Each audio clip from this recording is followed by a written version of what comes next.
पाकिस्तान जे मुख़्तलिफ़ इलाइक़नि में लगातार ॿिए ॾींहुं बि मिटीअ जे तूफ़ान ऐं गड़े सां वसकारे सबबि गर्मियुनि जो ज़ोर टुटी पियो आहे।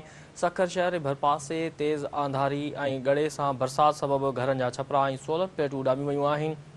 तेज़ हवाउनि सां वसकारे खां पोइ अक्सर इलाइक़नि मां बिजली ग़ाइब थी वई आहे। खानपुर भरिसां तेज़ आंधारी ऐं बरसाति दौरान घर जी छिति किरण सबबि 10 सालनि जी निगरी राबिया ज़ख़्मी थी पई। तेज़ हवा सबबि दुकाननि जा छपरा उॾामी विया, जॾहिं त ॻोठ मुंशी मोहम्मद छुटल भरिसां बिजली जा खंभा बि किरी पिया आहिनि। ठिकराठो ऐं भरपासे मिटीअ जे तूफ़ान सबबि केतिरनि ई घरनि जा छपरा ऐं सोलर प्लेट उॾामी वयूं आहिनि। बबलो में बि तूफ़ानी हवाउनि सां वसकारे जो सिलसिलो ॿिए ॾींहुं बि जारी रहण सबबि गर्मी जो ज़ोर टुटी पियो, जॾहिं त बिजली बंदि थी वई आहे। मियां साहिब भरपासे मिटीअ जे तूफ़ान सां गॾु गड़े सां वसकारे खां पोइ मौसम ख़ुशगवार बणिजी वई आहे। मीरपुर माथेले ऐं भरपासे जे इलाइक़नि में ॿिए ॾींहुं बि मिटीअ जो तूफ़ान ऐं वसकारो पियो आहे।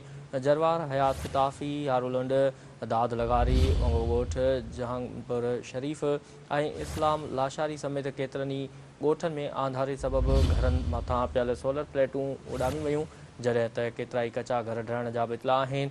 मुबारकपुर ऐं भरपासे तेज़ हवा सां वसकारे खां पोइ फीड ट्रिप थी विया आहिनि। अव्हांखे आगाह करे रहिया आहियूं अहम ख़बर जे हवाले सां त सॼे मुख़्तलिफ़ इलाइक़नि में लगातार ॿिए ॾींहुं बि मिटीअ जे तूफ़ान ऐं गड़े सां वसकारे सबबि गर्मीअ जो ज़ोर टुटी पियो आहे।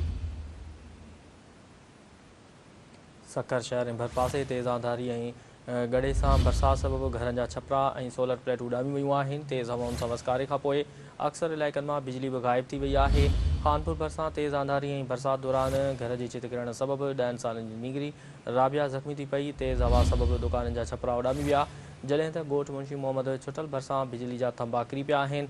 ठिकराठो ऐं भरपासे मिटीअ जे तूफ़ान सबबि केतिरनि ई घरनि जा छपरा ऐं सोलर प्लेटूं उॾामी वयूं आहिनि। बबलो में बि तूफ़ानी हवाउनि सां वसकारे जो सिलसिलो ॿिए ॾींहुं बि जारी रहण सबबि गर्मी जो ज़ोर टुटी पियो, जॾहिं त बिजली बंदि थी वई आहे। मियां साहिब ऐं भरपासे मिटीअ जे तूफ़ान सां गॾु गड़े सां वसकारे खां पोइ मौसम ख़ुशगवार बणिजी वई आहे। मीरपुर माथेले ऐं भरपासे जे इलाइक़नि में ॿिए ॾींहुं बि मिटीअ जो तूफ़ान ऐं वसकारो पियो आहे।